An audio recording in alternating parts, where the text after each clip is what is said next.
আসসালামু আলাইকুম প্রিয় দর্শক শ্রোতা, আপনাদের সকলকে জানাই সুস্বাগত। বর্তমান নিউজ টিভির পক্ষ থেকে আপনাদেরকে আবারও জানাই আন্তরিক ধন্যবাদ ও ভালোবাসা। আজ আপনাদের সামনে আমি কিছু গুরুত্বপূর্ণ কথা শেয়ার করতে চাই। সেটা হলো ভারত এবং বাংলাদেশের পররাষ্ট্র নীতি নিয়ে। দেখুন, স্বাধীনতার পরবর্তী সময় হতে এখন পর্যন্ত বাংলাদেশের সাথে ভারতের পররাষ্ট্রনীতির যে দূরত্ব এবং দুই দেশের কূটনৈতিক সুসম্পর্কের যে দূরত্ব বেড়েছে, এটা আর কখনোই দেখা যায়নি। আর এর জন্য কে সবচেয়ে বেশি দায়ী?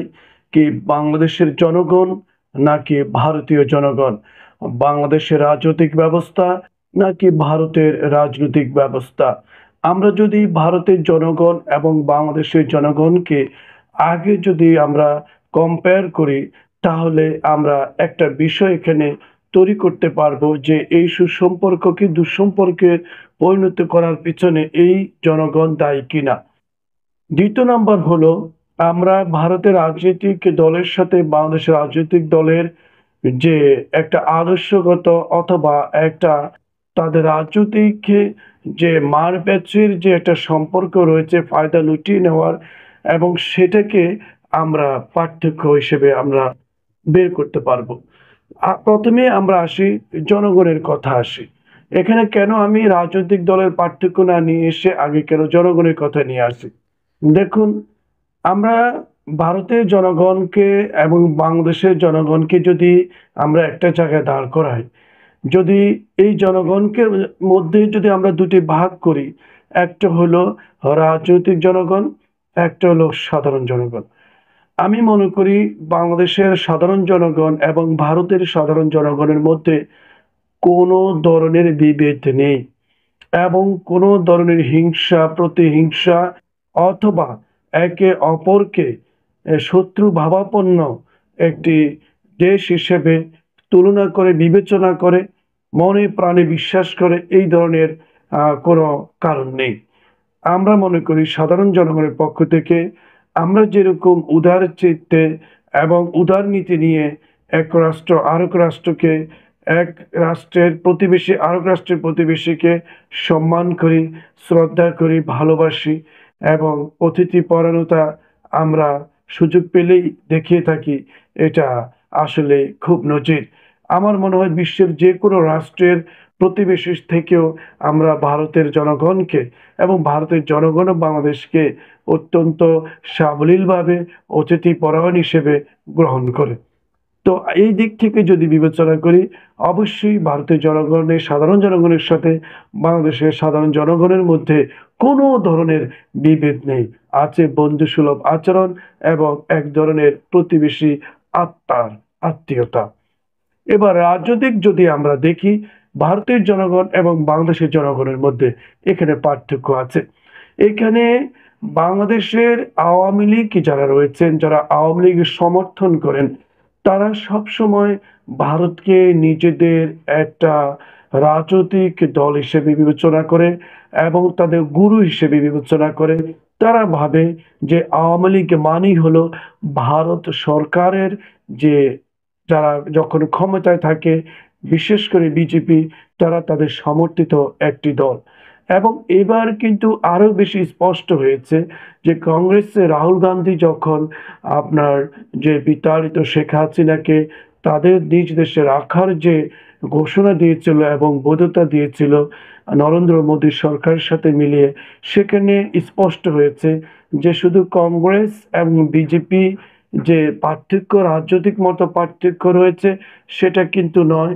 তারা কিন্তু বাংলাদেশ ব্যাপারে অবশ্যই সবসময় এক নীতিই কিন্তু তারা পূর্ব থেকে গ্রহণ করে এসেছে। এই বিষয়ে বাংলাদেশের জনগণ ভাবতো কংগ্রেস মানে বাংলাদেশের জনগণের পক্ষে। এখন স্পষ্ট হচ্ছে না, কংগ্রেস মানে বাংলাদেশের পক্ষে কখনোই ছিল না, বরং কংগ্রেস এবং বিজেপি উভয়ই কিন্তু বাংলাদেশের রাজনৈতিক দলের আওয়ামী লীগের পক্ষে। আর আওয়ামী লীগ সেই জন্য সবসময় ভাবে যে তাদের ওই পারে দাদা রয়েছে, দাদারা তাদেরকে সবসময় উদ্ধার করবে। তাদের যত অন্যায় অত্যাচার তারা বাংলাদেশে করে থাকুক না কেন, অপরাধ করে থাকুক না কেন, তারা অবশ্যই তাদের কাছ থেকে আশ্রয় পাবে এবং তাদের বিশ্বস্ত আশ্রয় স্থল হলো ভারত এবং সেটা কিন্তু এখন প্রমাণিত। যারা যখন যেভাবে পেরেছে ভারতে আশ্রয় নিয়েছে, ভারত সরকার অতিথি হিসেবে তাদের রাজনৈতিক নেতাকর্মী হিসেবে তাদের সমর্থিত রাজনৈতিক সদস্য হিসেবে তারা ভালোভাবে গ্রহণ করেছে, আশ্রয় দিয়েছে, নিরাপত্তা দিয়েছে। এটা আর বলার অপেক্ষা থাকে না। এখন তাহলে কি হলো, বিএনপি যারা করে, জামাত ইসলাম যারা করে বা অন্য দল যারা করে আওয়ামী লীগের বাইরে, তাদেরকে কি ভারতের রাজনৈতিক দলেরা কি নিজেদের দল হিসেবে গ্রহণ করে? হ্যাঁ, আমরা কিছুদিন আগে ভাবতাম হয়তোবা বাংলাদেশের সকল রাজনৈতিক দল ভারতের সরকারকে তোষামোদী করে তারা নির্বাচনে আসতে চায়, নির্বাচিত সরকার গঠন করতে চায়। যেটা আমরা আমাদের অতীত জিয়াউর রহমান বলেন, আমাদের এরশাদ বলেন, বিএনপি আওয়ামী লীগ বলেন, প্রত্যেকের মধ্যেই এই ধরনের তোষামোদী আমরা দেখেছি। কিন্তু এইবার একটু ভিন্নতা আমরা লক্ষ্য করেছি যে একটা জায়গায় যেরকম রাহুল গান্ধী এবং নরেন্দ্র মোদী তাদের দেশের স্বার্থের জন্য শেখ হাসিনার ব্যাপারে এক হয়েছে, যেহেতু শেখ হাসিনার সরকার এবং তার আওয়ামী লীগ তাদেরকে সকল ক্ষেত্রে সুযোগ সুবিধা দিয়েছে, তাদের রাষ্ট্রীয় স্বার্থে তিনি কাজ করেছেন, এই জন্য তারা উভয় দল একটা জায়গায় এক নীতিতে এক, এটা দেখিয়েছেন। তেমনি ভাবে এখন যখন বাংলাদেশ ভারতের সাথে একটা রাজনৈতিক টানাপোড়েনের মধ্যে দিয়ে যাচ্ছিল, ভারত সরকার যেভাবে বাংলাদেশকে তুচ্ছ-তাচ্ছিল্য করে যাচ্ছিল এবং তারা বাংলাদেশের রংপুর বলেন, দিনাজপুর বলেন এবং চট্টগ্রাম বলেন দখল করার যে পায়তারা এবং ঘোষণা দিয়েছিল বিভিন্ন মিডিয়ার মাধ্যমে, এবং তাদের রাষ্ট্রীয় জনগণের বাইরে গিয়ে রাজনৈতিক জনগণ যারা রয়েছেন তারা যেভাবে উঠে পড়ে লেগেছে দেশের বাইরে ভিতরে সর্বত্রই, সেক্ষেত্রে সে বাংলাদেশের সকল রাজনৈতিক দল একমত, আওয়ামী লীগ ছাড়া সবাই কিন্তু ঐক্যমতে বসেছে। তার মানে কি, এখানে বাংলাদেশের আওয়ামী লীগ ব্যতীত আর সকল রাজনৈতিক দলের লোকেরা, সমর্থিত লোকেরা কিন্তু একেবারে একাট্টা হয়েছে। অর্থাৎ তাহলে ভারতের রাজনৈতিক দল, সকল দল, বিরোধী এবং সরকার সকল দলে সমর্থিত, আর আওয়ামী লীগ হলো এক। আর বাংলাদেশের রাজনৈতিক দল সমর্থিত আওয়ামী লীগের বাইরে তারা হলো ভিন্ন। তাহলে বাংলাদেশের সাধারণ জনগণ এবং আওয়ামী লীগের বাইরে বাংলাদেশের সমর্থিত অন্যান্য দলের সমর্থকরা এখন এক হয়ে গেছে। তাহলে এটা এখন বিশাল একটা শক্তিতে কিন্তু রূপ নিয়েছে। এখন তাহলে ভারতের সাথে এখন সুসম্পর্কের দিক থেকে এই যে পররাষ্ট্রনীতি বলেন এবং দুদেশের কূটনীতিক সম্পর্কে টানাপোড়েনের দূরত্ব তৈরি হয়েছে স্বাধীনতা পরবর্তী, এরকম আর দেখা যায়নি। এক্ষেত্রে তাহলে আমরা এখন দায়ী কাকে করলাম? আমরা এখন দায়ী করছি ভারত সরকারকে, ভারতের বিরোধী দল সরকারকে, ভারতের রাজনৈতিক দল সমর্থিত সকল সমর্থককে, সাধারণ জনগণকে নয়। আর বাংলাদেশের পক্ষ থেকে একমত আওয়ামী লীগ ছাড়া বাংলাদেশের সাধারণ জনগণ এবং আওয়ামী লীগ ব্যতীত সকল দলের সমর্থকরা এখন এক। তার মানে কি, পার্থক্য কিন্তু এখানে দাঁড়িয়ে গেছে। তাহলে এই বিশাল জনগোষ্ঠী বাংলাদেশে যখন ভারতের বিপক্ষে চলে গেছে, তাহলে ভারত সরকার এখন বুঝতে পেরেছে এটি তাদের অবশ্যই সকল দিক থেকে ক্ষতির কারণ হয়েছে। তারা যত বড় রাষ্ট্র হোক না কেন, যত ক্ষমতাধর রাষ্ট্র হোক না কেন, তাদের কিন্তু যুদ্ধ করে স্বাধীনতা লাভ করার কিন্তু কোনো নজির নেই, ইতিহাসে নেই। তারা আসলে তারা আসলেই যুদ্ধ বিগ্রহ ছাড়াই কিন্তু তাদের দেশটার মানচিত্র তারা পেয়েছে। অতএব বড় ধরনের যুদ্ধ করার অভিজ্ঞতা তাদের নেই। কিন্তু বাংলাদেশের জন্মটাই হয়েছে দীর্ঘ রক্তক্ষয়ী যুদ্ধের মধ্য দিয়ে, এবং আরো বড় যুদ্ধ হয়েছিল পরবর্তীতে 24শে বিপ্লবের মধ্য দিয়ে। যার কারণে বাংলাদেশের মানুষ ভারতের মতো বিশাল রাষ্ট্র না হলেও, বিশাল সমরাস্ত্র না থাকলেও, পারমাণবিক না থাকলেও বাংলাদেশের জনগণের রয়েছে যুদ্ধ করার মানসিকতা, অভিজ্ঞতা এবং রক্ত ঝরানো এবং রক্ত দেওয়া, নেওয়া এবং প্রতিশোধ পরায়ণ একটি রাষ্ট্র। এই কারণেই অভিজ্ঞতার আলোকে, সাহসিকতার কারণে বাংলাদেশ অবশ্যই ভারতের দিক থেকে অনেক অনেক গুণ বেশি এগিয়ে। যার ফলে বাংলাদেশের সাথে যদি ভারত যদি এই ধরনের ক্ষমতার অপব্যবহার দেখাতে চায়, যুদ্ধের মধ্য দিয়ে কোনো ধরনের সমস্যায় জড়িত হতে চায়, তাহলে বাংলাদেশের সাথেও তাদের বন্ধু প্রতিম অনেক পারমাণবিক রাষ্ট্রধর রয়েছে, তাদেরও কিন্তু বাংলাদেশ সমর্থন পাবে। আর যুদ্ধ অভিজ্ঞতাহীন একটি রাষ্ট্র ভারত এক্ষেত্রে সফলতা পেতে তাদের জীবন বিপন্ন হয়ে যাবে। তাই ভারত সরকার তাদের ব্যবসা বাণিজ্য কিন্তু এখন বাংলাদেশের সাথে দূরত্ব তৈরি করতে গিয়ে একটি দলকে বিশাল আকারে সমর্থন দেখাতে গিয়ে বাংলাদেশের জনগণ থেকে, রাষ্ট্র থেকে একেবারে ভারত সরকার বিচ্ছিন্ন হয়ে পড়েছে।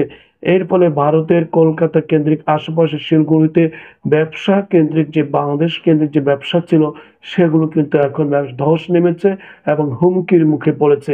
এতে ক্ষতিগ্রস্ত হচ্ছে ভারতের সাধারণ জনগণ, যে জনগণের সাথে বাংলাদেশের সাধারণ জনগণের একটা আত্মা এবং ব্যবসায়িক সম্পর্ক, প্রতিবেশী সম্পর্ক বিদ্যমান রয়েছে স্বাধীনতার আগ এবং পরবর্তী সময় পর্যন্ত। তাই এই জনগোষ্ঠীগুলো কখনোই দুই দেশের রাজনৈতিক ফায়দাকে লুটিয়ে নেওয়ার ক্ষেত্রে, স্বার্থের ক্ষেত্রে কখনোই এক হবে না। তাই এখানে হলো ভারতের মাথা ব্যথা। কারণ ভারত সরকার যেভাবে তারা অপপ্রচার এবং প্রপাগান্ডা ছড়ানোর ক্ষেত্রে সারা বিশ্বে এখন ১ নাম্বার অবস্থা দখল করেছে, এটা তাদের জন্য লজ্জাকর। এবং তাদের যে তথ্য এবং যে গণমাধ্যমের যে একটা অপপ্রচারমূলক প্রচার মাধ্যমের কারণে সারা বিশ্বে ঘৃণিত এবং নিন্দিত হয়েছে, এইটাও তাদের জন্য লজ্জাকর। এখন ভারত সরকার তাদের নিজেদেরকে যত আদর্শিক দল ভাবুক, আদর্শিক দেশ ভাবুক, ক্ষমতাধরের দেশ হিসেবে ভাবুক, একটা জায়গায় তারা সবসময় লজ্জিত হয়েই থাকতে হবে। মিথ্যা এবং গুজব ছড়ানোতে তারা সত্যি ১ নাম্বার। মুসলমান, হিন্দু, হিন্দু এবং মুসলমান এই দাঙ্গা তারা যে খেলতে চাচ্ছিল এটা যে পর্যবস্তু হয়েছে এবং ইনশাআল্লাহ এটা কখনোই তারা সফল হবে না। বাংলাদেশের জনগণ প্রকাশ্যে দেখতে পাচ্ছে ভারত কি করছে। শেখ হাসিনা ওখানে বসে আওয়ামী লীগের নেতাবৃন্দরা কিভাবে বাংলাদেশকে দাঙ্গা হাঙ্গামায় ঝাঁপিয়ে দিয়ে, লেলিয়ে দিয়ে তারা কিভাবে বাংলাদেশকে অস্থিতিশীল করতে চাচ্ছে। প্রাণের বিনিময়ে তারা কিভাবে তাদের ক্ষমতাকে আবার কুক্ষিগত করতে চাচ্ছে, বাংলাদেশের ছোট্ট একটা শিশুও সেটা এখন জানে। তাই ভারতের এখন পররাষ্ট্র সচিব বাংলাদেশে আসবেন, বসবেন, আলোচনা করবেন কিভাবে এই দূরত্ব ঘোচানো যায়, কিভাবে বাংলাদেশের সাথে সুসম্পর্কের মধ্যে দিয়ে দুদেশের সামনের ভবিষ্যৎকে, বাণিজ্যিককে এবং দুদেশের স্বার্থ সিদ্ধিকে ন্যায্যতা এবং সম্মানের ভিত্তিতে এগিয়ে নেওয়া যায়, সেটাই আলোচনায় উঠে আসবে।